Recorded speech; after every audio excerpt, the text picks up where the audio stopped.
Hi everyone, and welcome to this episode of Meet the Maker Mondays. I'm Sarah Harvell, the metalsmith and maker behind Rivetto Metalworks. And today I'm going to be talking to you about Argentium silver. You're like, what is that? Because a lot of people are familiar with sterling silver, and sterling silver has been around for hundreds of years. But Argentium silver is a new player to the metals field. It's only really been around since 1998. So I'm going to be going over first what sterling silver is, so that way we can, people that are more familiar with that can get a refresher, and those that know nothing about it can learn. And then I'm going to go over Argentium silver and then why I use it in my work. So, all right. So sterling silver, the silver that we all know and love, and we're usually familiar with the stamp, which is 925. And some of us are like, we see that, we know that that's silver, but we don't know why. So the 925 represents the percentage of silver in the alloy. So that means there's 92.5% silver, fine silver, and then the rest is 7.5% copper, and usually some other metals like nickel or tin to kind of strengthen the alloy. And there is a standardized sterling silver alloy that all are held to, and that's why it needs to have the stamp and the hallmarking and all that good stuff. But there's a couple of things that are problematic with sterling silver that as a maker we experience, and then as consumers or people that wear it they experience, and those are number one is tarnish. We are all aware of sterling silver tarnishing. It tarnishes because it has that copper in it. Copper is what is tarnishing in it, not the silver. Silver by itself, fine silver, doesn't tarnish. So it's the copper in the alloy that is turning black or green or kind of a strange, weird golden color I've seen sterling silver turn. And it can turn just sitting out. And the elements and humidity on your skin. And some people can't wear sterling because of the alloy and the nickel and other things that are in it. So it's not completely hypoallergenic either.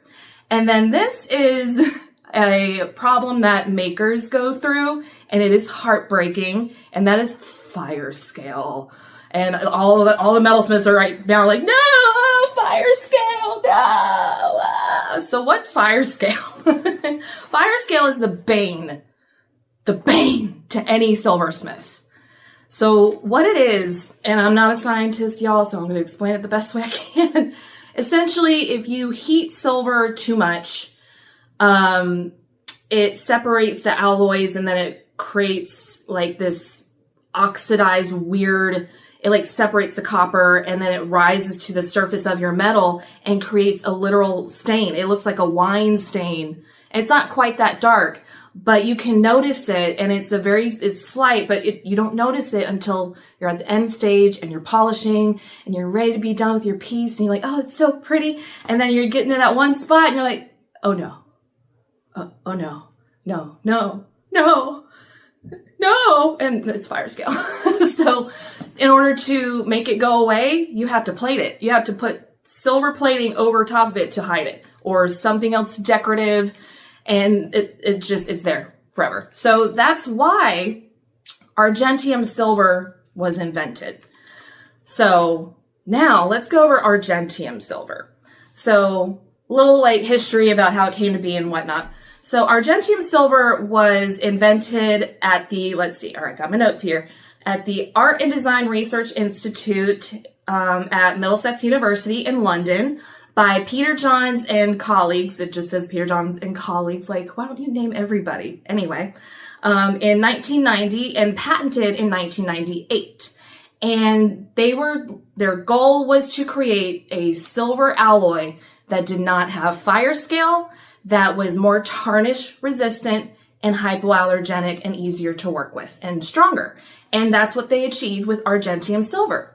So, like I said before, is sterling. All right, so just a refresher. So sterling silver is 92.5% silver, okay?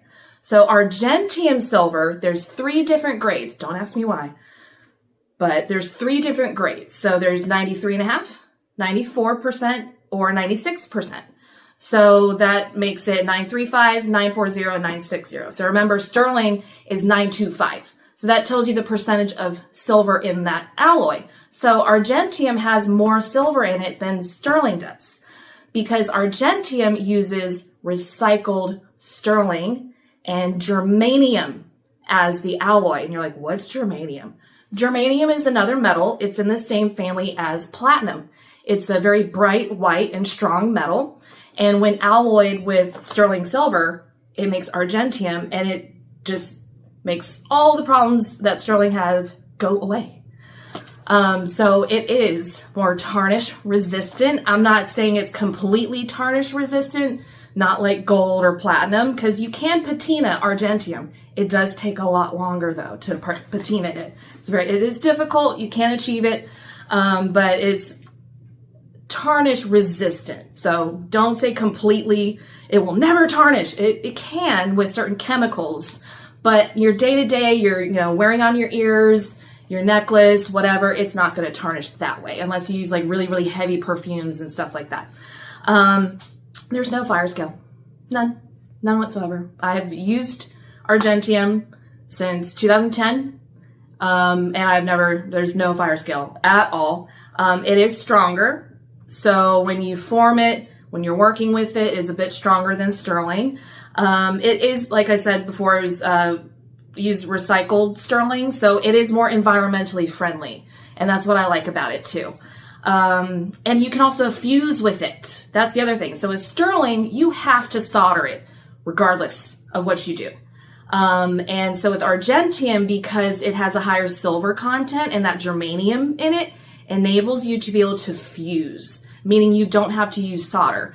But fusing is a bit of advanced because you're literally getting the metal right at that stage where it's starting to melt before it completely pulls and puddles and turns into like liquid, and I have done it before, and I do still solder certain pieces of Argentium that I'm working on. It really depends on where the metal is meeting in the project I'm working on. So, but there's like, pin stems for leaves and whatnot. I'll fuse those. I'll fuse jump rings. It's very convenient and it saves you money with solder. And speaking of money, let's talk about that. So when I was introduced to Argentium silver, it was in 2010. Now, this was, right after the 2008 crisis. So the price of silver back then is actually right where it is right now, ironically. So when I first bought my first little strip of Argentium silver as a freshman, people were telling me, oh gosh, it's so much more expensive than sterling. Oh, it's so much more expensive. So I was like, okay, well, let me challenge this notion. So I've been buying my Argentium silver from Rio Grande jewelry supplies since 2010. So that's where I bought my first one, and that's where I've been buying it from ever since. And so I was like, okay, well, I just bought some Argentium. I'm like, okay, well, let's compare the price difference. So I looked up, let's see. All right, so what I just bought was a 6x6 inch sheet of 22 gauge Argentium silver. So a 6x6 inch, 22 gauge equals $271.18 with the current price of silver, which is about $38 right now. And then I was like, okay, well, let me look up the exact same size and gauge in sterling and see what the price difference is. So again, 6x6 inch, 22 gauge. And that came out to be, in sterling silver, $262.68. So $262.68. That is literally about $10 difference. Really? So don't believe it when people tell you, oh, it's so much more expensive. Like you're expecting it to be $100 more or something. No. And especially for the price that you pay for, you don't have to deal with fire scale. It won't tarnish in cases at galleries.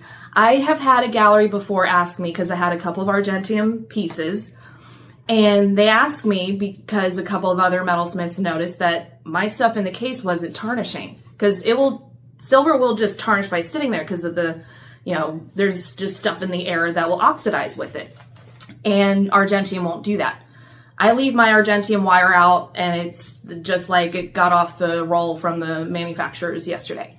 And they asked me, what kind of coating did you put on your silver? And I said, there's no coating on it. It's Argentium, so it doesn't tarnish while it's in the case. Of course, if you expose it to crazy chemicals, if it's around ammonia or chlorine, there's certain chemicals where even Argentium can't stand up against. So that's why I use it. And I love telling my customers about it because I had a friend in college that she couldn't have sterling silver because her skin was that sensitive to it. She would put in earrings and she's like, well, I can wear them for maybe about an hour before my ears turn red and start swelling. I'm like, oh my God. And so she knew I was taking jewelry classes at Radford, and that was my major. And she asked me, is there anything other than gold? Because it was so expensive for her. She couldn't afford all the cute earrings that everyone was wearing, and I couldn't afford back then to buy gold to make her earrings. And so I asked my professor, and that's when she introduced me to Argentium. And it was it was patented in 1998, and I started using it in 2010. So it had only been around for, a little over a decade at that point. And so it was very new, and it's still new. There's a lot of metalsmiths that I talked to about using it, and they asked me all these questions. I have a blog on my website. It gets a lot of hits because a lot of people are searching about it because they're curious. So that's why I want to share this video today. And if you have any questions about it, put them in the comment section. I will answer them the best I can. I am not a scientist. There's a lot of metallurgy word salad that I could throw out to you, but I don't want to make anyone's head explode. But yeah, so that's why I use Argentium. So just a little rundown. So the perks of Argentium versus sterling is Argentium is tarnish resistant. It is stronger, so it's less prone to cracking or breaking. It's hypoallergenic, so if you're allergic to sterling silver and it breaks you out when you wear it, Argentium is your friend. And it's a lot less expensive than gold. It's really environmentally friendly. It uses recycled sterling in the alloy instead of brand new fine silver, fresh from the mines. It still does use germanium, so it's not completely 100% environmentally friendly because you still have to mine to get germanium. So it's not 100%, but it's definitely a lot better. And for you makers out there, it is no fire scale. No fire scale. I can attest to what year is it? 15 years. I've been using it for 15 years and I've never had fire scale or any issues with it, and I love it. And you can fuse. You can fuse with it, and it'll save you a lot on solder because you still have to use silver solder. When you're soldering silver, it's not the tin solder that you see plumbers use. No. I wish, but it wouldn't be strong enough anyway. But I wish because it's a lot cheaper than silver solder. So silver solder is just essentially silver wire with a high amount of tin and other alloys in it to make it a lower melting point. But it's still silver and it's still expensive. So it reduces those costs with fusing. So that is Argentium versus sterling. So if you have any questions or comments about that, leave them in the comments below or DM me on my socials, and I'll see you next week. Hi everyone, thank you so much for joining me on this episode of Meet the Maker Mondays. I am Sarah Harvell, the metalsmith and maker behind Ravenna Metalworks. If you're on YouTube, subscribe to the channel, and if you're on social, like, follow, and share.